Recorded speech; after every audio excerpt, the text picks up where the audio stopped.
ፓፒዮ ቁጥር 2 ደራሲ ሄነሪ ሻሪ ተርጓሚ ስንታየው ጫን ያለው አሰፋ ተራኪዎች ዳንኤል ሙሉነህና ህሊና ሲሳይ ፓፒዮ ቁጥር 2 የፓፒዮ ቀጣይ የጀብድ ታሪክ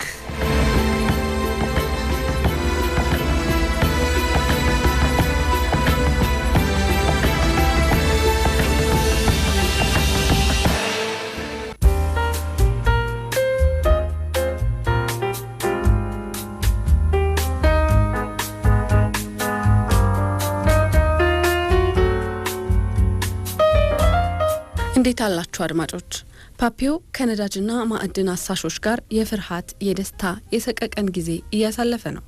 የሞቲኖ ቀይ ህንዶች ባልደረባቸውን ማቅሰላቸውና ሌላው ባልደረባቸው ላይ ሲያነጣጥሩ ማየታቸው ከአካባቢው ፈጥነው ለመሄድ እንዲወስኑ አድርጓቸዋል። ፓፒዮ ከምግብ አዘጋጅነቱ በተጨማሪ የትርፍ ሰዓት ስራንም ይቆጣጠራል። አባላቱ ታማኝነታቸውን ታዝቧል። በሌላ በኩል ግን አሳሾቹ በያዙት መሳሪያ ያዩት የዱር እንስሳ ላይ መተኮሳቸው የዱር እንስሳቱንና ሞቲኖችን ማስደንበራቸው ባዙ አባሮሽ የነፍስ አድን ሩጫ መሮጣቸው ለፓፒዮ ሳቅም ግርምትም ድንጋጤም እያፈራረቁበት ነው። ለማንኛውም ሞቲኖቹ ወደነ ፓፒዮ በጣም በቅርበት ስላሉና ለማጥቃት ስለሞከሩ አካባቢውን ለቀው እየወጡ ነው። መኪናቸውን እየተጠባበቁ ፓፒዮን አንድ ግማሽ ህንዳዊ ክልስ ሰው የተናገረው ነገር ጥያቄ አጭሮበታል። ሞቲኖቹ ለምን ቀስታቸውን እያነጣጠሩ አሳሾችን እንደሚገድሉ በዚህ ክፍል ይህንና ሌሎች የፓፒዮና የአሳሾችን ቆይታ እናደምጣለን። ፓፒዮ ቁጥር 2 ክፍል 29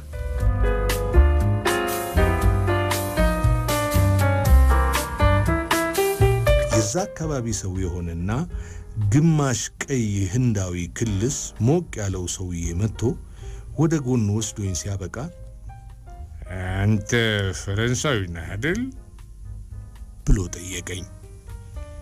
አዎ ነኝ ብዬ ስመልስለት ድርጊትህ እንደማንም ያላዋቂ ሰው ከሆነ ግን ፈረንሳዊ መሆንህ ምንም ዋጋ የለው አለኝ። ሰውየው ምን ለማለት ፈልገህ ነው አልኩት ትንሽ በስጨት ብዬ። ምን ለማለት እንደፈለኩ ነግሬሃለሁ። በጉዞአችሁ ላይ እስከ ሞትሊኖቹ ሀገር ድረስ ዘልቃችኋል እና እስከዚያ እስክትደርሱና ከደረሳችሁ በኋላ ምንድነው ስታደርጉ የነበረው? በሰማይ በሚበር በምድር በሚሳብና በሚራመድ እንዲሁም ውሃ ውስጥ በሚንቀሳቀስ ነፍስ ያለው ፍጡር ላይ ሁሉ ጥይት ስትተኩሱ ነበር። ሁሉም የጉዞ አባላት ጠመንጃ ይዘዋል። እንዲያ ከሆነ ጉዞአችሁ ምኑን ሳይንሳዊ የማዕድን ፍለጋ ሆነ? ጉዞአችሁ ምን እንደነበረ እነግርሃለሁ። ብዙ ሰው ያሳተፈ ትልቅ ያደን ድግስ ነበር። እሺ እና ምንድነው ነጥብህ? ነጥቤማ የማዕድን ፍለጋ ያላችሁ በጉዞአችሁ ላይ እንደዛ የምታደርጉ ከሆነ ቀይ ህንዶቹ እንደ መጠባበቂያ ምግብ የሚቆጥሯቸው ነገሮች ያወደማችሁ ነው ማለት ነው። እንዳየኸው ለምግብ የሚሆን ያን ያህል ነገር የላቸው። እነሱ የሚገድሏቸው እንስሳት ለአንድ ወይም ለሁለት ቀን ምግብ የሚሆኗቸውን ያህል ብቻ ነው። ከዚያ በላይ አይነኩም። ለምግብ የሚሆኗቸውን እንስሳት ሲገድሉም ድምጽ በማያወጣው ቀስታቸው ተጠቅመው ነው። እንዲያ ሲያደርጉ አካባቢውን በመረበሽ ቀሪዎቹ እንስሳት በርግገው ከአካባቢው እንዲሸሹ አያደርጉም። እናንተ ግን ባገኛችሁት ላይ ሁሉ እየተኮሳችሁ እንደ ቆቅ ያሉት እንስሳት ከጠመንጃችሁ በሚወጣ ድምጽ ፈርተው አካባቢውን ለቀው እንዲሸሹ ታደርጋላችሁ። ይሄ የሰከረ ሰውዬ የሚለው ነገር ምንም ስህተት የለበትም። ከሱ ይመጣል ብዬ ስላልጠበቅኩ ነው መሰል ንግግሩ መስጦኛል። ሂሳብን እከፍላለሁ፣ ምን ትጠጣለህ አልኩት። ራም ይሁንልኝ፣ አመሰግናለሁ አለና ከትንሽ አፍታ በኋላ ንግግሩን ቀጥሎ እና እንዳልኩት በዚያ አውዳሚ ባህሪያችሁ የተነሳ ነው ሞትሊኖቹ ቀስታቸውን የሚወረውሩባችሁ። እነሱ እንደሚሉት በእናንተ ምክንያት ወደፊት ራሳቸውን መመገብ ሁሉ አስቸጋሪ የሚሆንባቸው ጊዜ ይመጣል አለ። ስለዚህ እኛ የምግብ ጎተራቸውን እየዘረፍንባቸው ነው ማለት ነው አልኩት። አዎ ትክክል ብለሃል ፈረንሳዊው።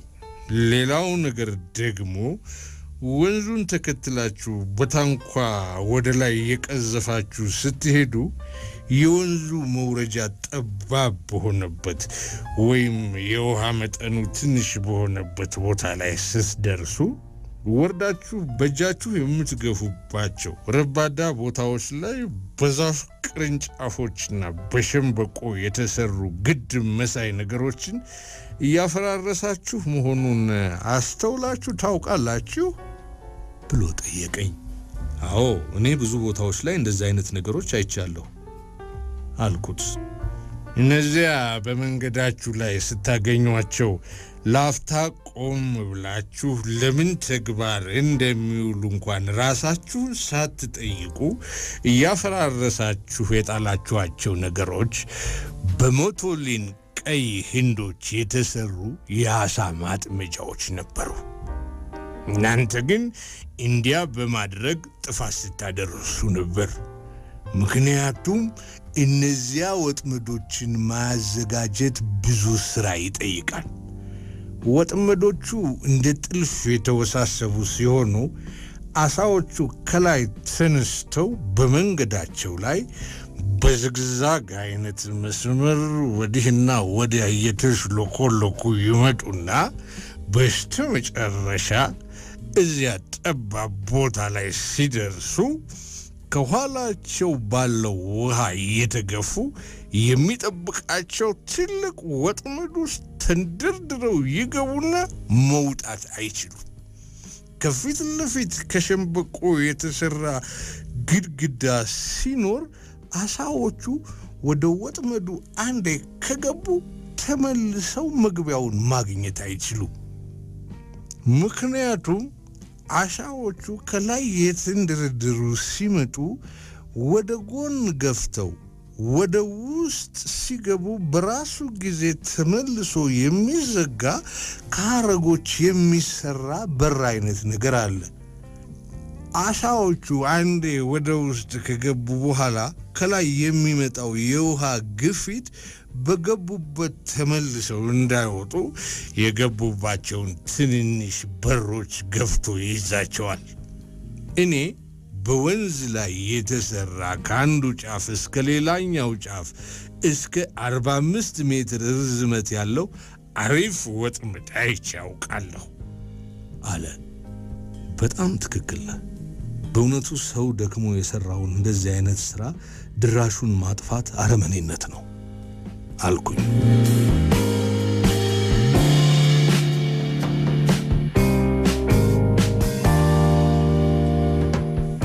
ወደ መጣንበት እየተመለስን እያለ ያ በራም መጠጥ ጥንብዝ ብሎ የሰከረው ክልስ ስለነገረኝ ነገር እያሰላሰልኩ ነበር።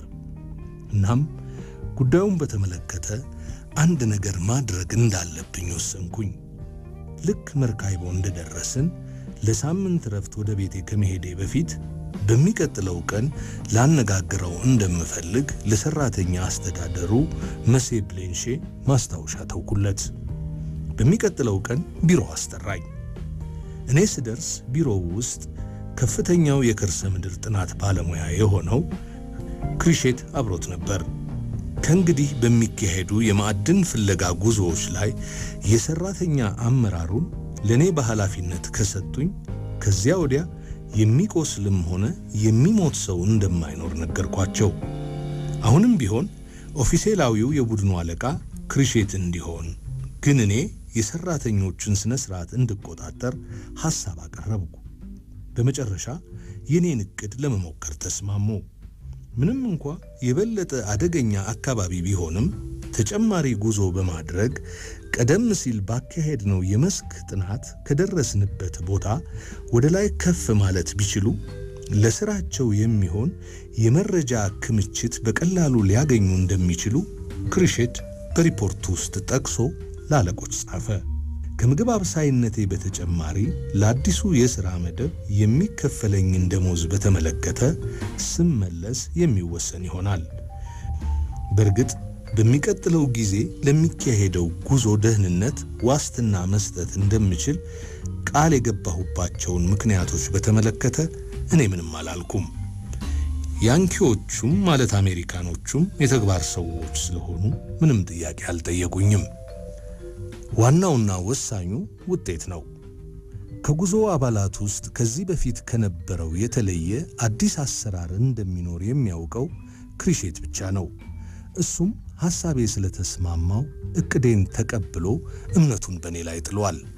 ዝርዝሩን ባልነግረውም ክሪሼት ከእንግዲህ በምናካሂዳቸው ጉዞ ላይ ሊገጥመን የሚችልን ችግር ለማስወገድ የሚያስችል የሆነ ዘዴ እንዳገኘው እርግጠኛ ነበር። በሌላም በኩል ሁሉም ጥሎት ሲሄድ አብረውት ከቆዩት 3 ሰዎች ውስጥ አንዱ በመሆኔ በኔ ላይ ጥሩ አመለካከት እንዲኖረው አድርጎታል። መርካይቦን ጨምሮ የማዕድን ፍለጋ የምናደርግበትን አካባቢ የሚያስተዳድረውን ሀገረ ገዢ ቢሮው ድረስ ሄጄ ስራዬንና የመጣሁበትን ጉዳይ አስረዳሁት። ሰውየው ደግና ተግባቢ እንዲሁም ነገሮችን በቀላሉ የሚረዳ ሰው ነበር። ለዚህ ባለስልጣን የድጋፍ ደብዳቤ ምስጋና ይግባውና አሁን የማዕድን ፍለጋ ጉዟችንን ከመቀጠላችን በፊት የያዟቸውን ጠመንጃዎች የሞቲሎን ግዛት ከመጀመሩ በፊት ባለው ኬላ ላይ ማስረከብ ያለባቸውን የጉዞ አባላት ስም ዝርዝር የያዘ ደብዳቤ ለክፍለ ሀገሩ ፊናንስ ፖሊስ ደርሶት ነበር። ፖሊሶቹ ካለምንም ግርግርና ውጣ ውረድ ተጓዦቹ ጠመንጃዎቻቸውን ኬላው ላይ አስቀምጠው ጉዟቸውን እንዲቀጥሉ ማድረግ የሚያስችላቸውን አሳማኝ ምክንያት ማግኘት አለባቸው። መርካይቦ ላይ ለጉዞ እየተዘጋጁ ያሉ ሰዎች በሞቶሊኖች ግዛት ውስጥ ካለ ጠመንጃ ጉዞ ሊያደርጉ እንደሆነ ቀድመው ካወቁ ካሉበት እግራቸውን አያነሱም። ስለዚህ ያለኝ አማራጭ በፖሊሶች እገዛ የሆነ ምክንያት ፈጥሮ መሸወድና ኬላው ላይ ጠመንጃቸውን አስረክበው እንዲሄዱ በማድረግ ባልጠበቁትና ባላሰቡት ሁኔታ እቅዴን ተግባራዊ ማድረግ ነበር። ሁሉም ነገር እንዳቀድኩት ተከናወነ። የመጨረሻው ኬላ ባለበት በላባራ መንደር ከ2 ሰዎች በስተቀር የሁሉም መሳሪያ ተወሰደ። መሳሪያቸውን እንዲይዙ ለተፈቀደላቸው ለነዚያ 2 ሰዎች በጉዟችን ላይ ሕይወትን አደጋ ላይ የሚጥል ድንገተኛ ነገር ካልተፈጠረ በስተቀር ለአደን ወይም ለጨዋታ ብለው በምንም ነገር ላይ በፍጹም እንዳይተኩሱ መመሪያ ሰጠኋቸው። እኔ በተተኮሰ ቁጥር የጥይት ጋኑ የሚሽከረከር ሪቮልቨር የሚባል ሽጉጥ ይዣለሁ። በአጠቃላይ እኔ በመራሁት በዚያ የመጀመሪያ ጉዞ ላይ የነበሩት መሳሪያዎች በቃ እነዚህ ብቻ ነበሩ።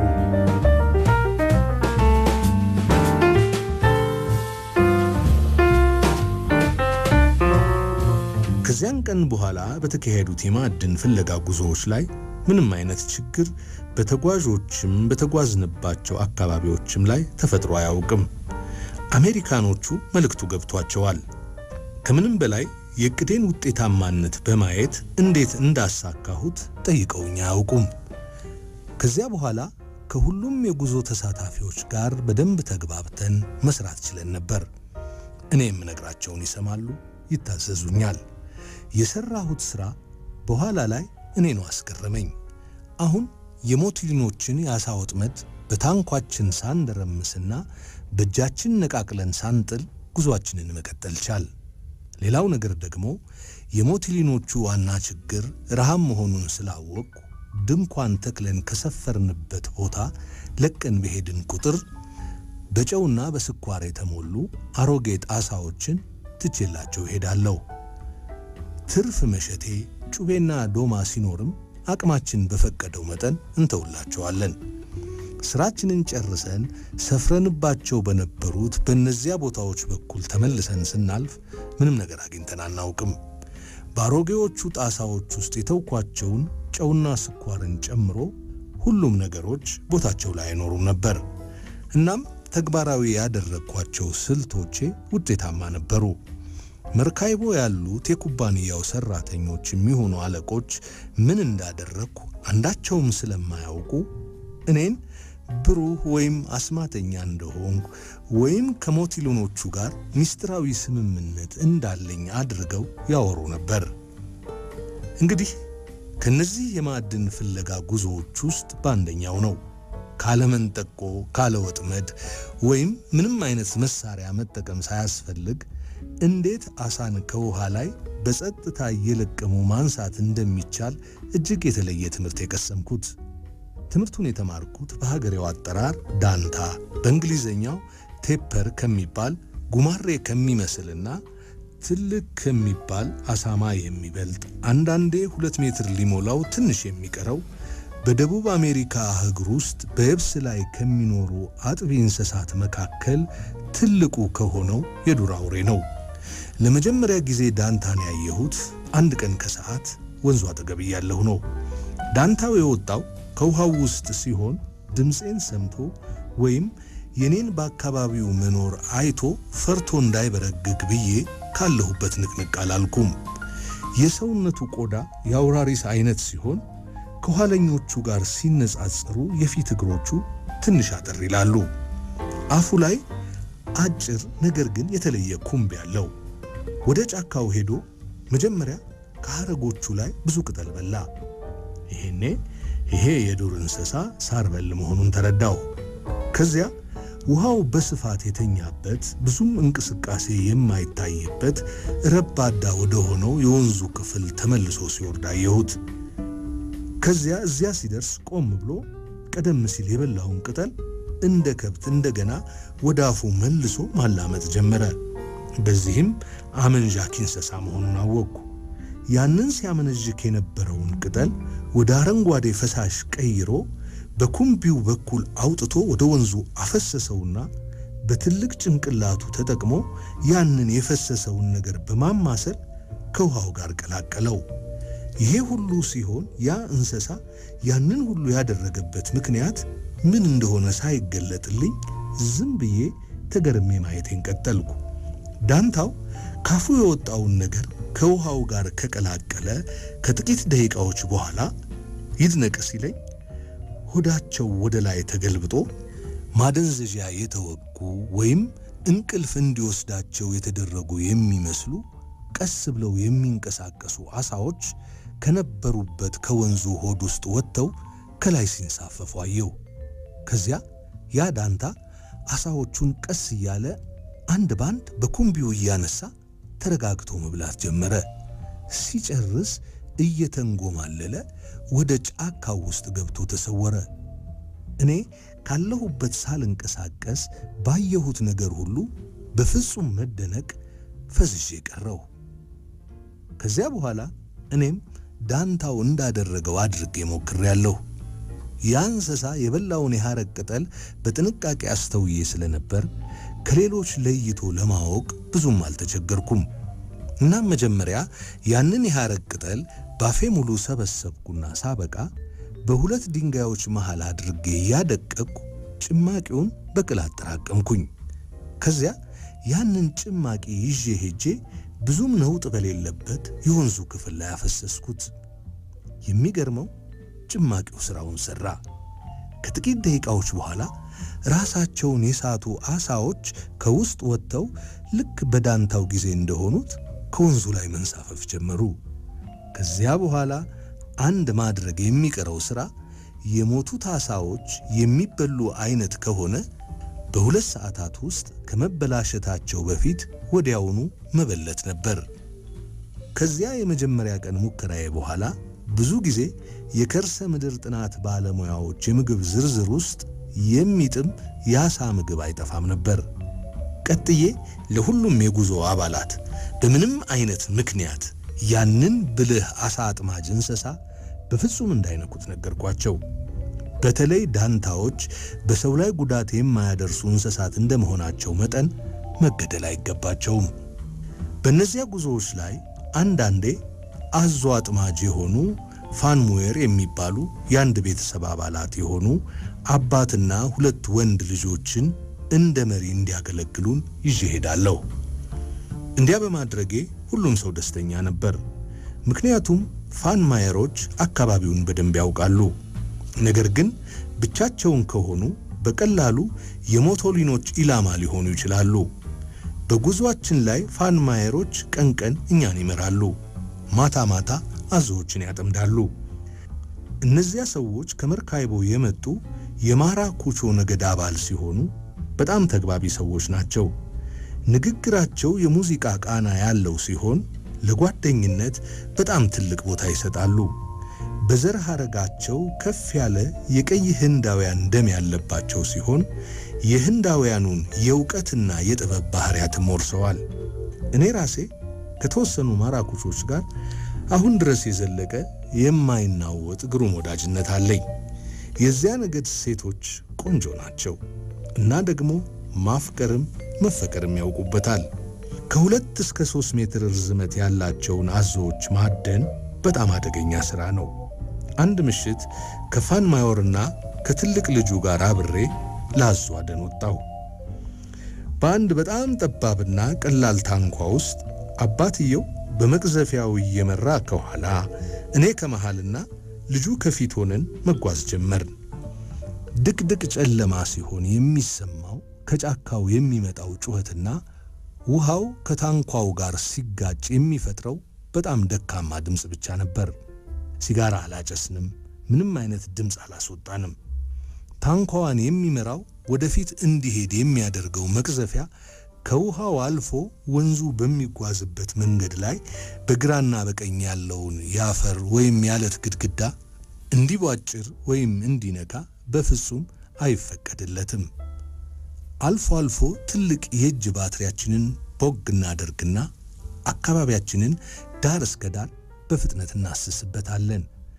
ያኔ ከፊት ለፊታችን ካለው ጨለማ ውስጥ ከወንዙ ትንሽ ከፍ ብለው የወጡ ጥንድ ቀይ ነጥቦች ወደኛ ሲያንጸባርቁ እናያለን።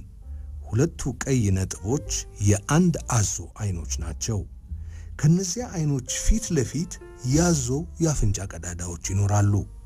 ምክንያቱም አንድ አዞ እረፍት ሲያደርግ ከወንዙ ውሃ በላይ ወጥተው የሚታዩት የሰውነቱ ክፍሎች አይኖቹና አፍንጫው ብቻ ናቸው።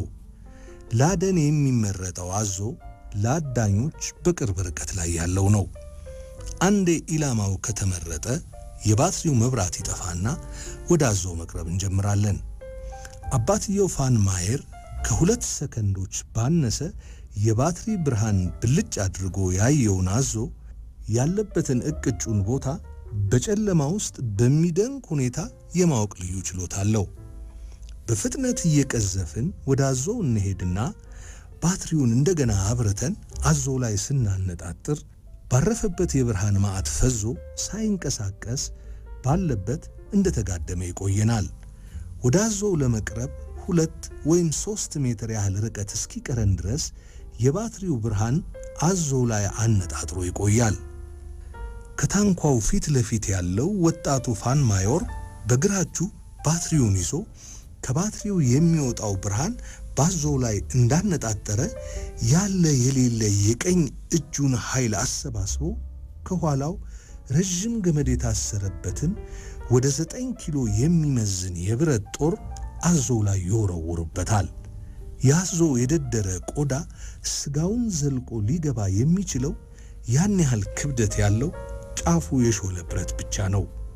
ከዚያ በኋላ በፍጥነት መንቀሳቀስ ነበረብን። ምክንያቱም በጦር በተወጋበት ቅጽበት አዞ ወደ ውሃው ውስጥ ዘሎ ገብቶ ነበር። ስለዚህ 3ታችንም መቅዘፊያችንን አንስተን ወደ ወንዙ ዳር በፍጥነት ቀዘፍን። በእውነቱ ያለ የሌለ ኃይላችንን ተጠቅመን ወደ ዳር መቅዘፍ ነበረብን።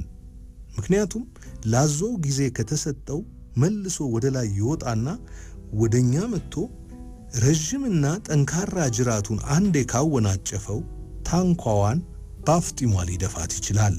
እንደዚህ አይነቱ ሁኔታ ደግሞ አዳኞችን ወደ ታዳኝ ቀይሮ በተፈጠረው ነውጥ ነቅተው ለሚጠብቁት ሌሎች አዞዎች አሳልፈው ይሰጣል።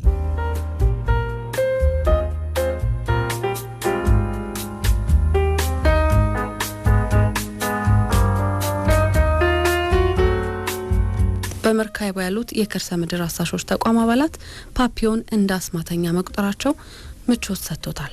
ለዛ ግማሽ ቀይ ህንዳዊ ክልል ሰውዬና ለብልሁ አሳ አጥማጅ እንስሳ ዳንታ ምስጋና ይግባቸውና ያለ መሳሪያ ጉዞ ያለ ወጥመድ አሳ ያጠመደላቸው ነው። ፓፒዮ ከአካባቢው ፎርማዮር ቤተሰብም ጋር ያለው ቅርበት ለመንገድ ምሪትና ራሳቸውን ከአዞ እንዲከላከሉ ጠቅሟል። ፓፒዮ ከአሳሾች ጋር እያሰሰ ሙያ በልብ እያለ ህይወት እየታደገ ጉዟቸውና ስራቸው ላይ ቅመም ጣል እያደረገላቸው ነው።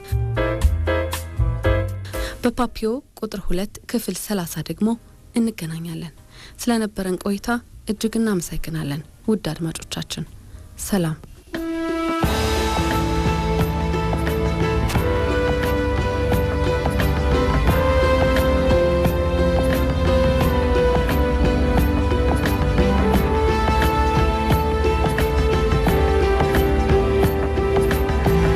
ፓፒዮ ቁጥር 2 ደራሲ ሄነሪ ሻሪ፣ ተርጓሚ ስንታየው ጫን ያለው አሰፋ፣ ተራኪዎች ዳንኤል ሙሉነህና ህሊና ሲሳይ። ፓፒዮ ቁጥር 2 የፓፒዮ ቀጣይ የጀብድ ታሪክ።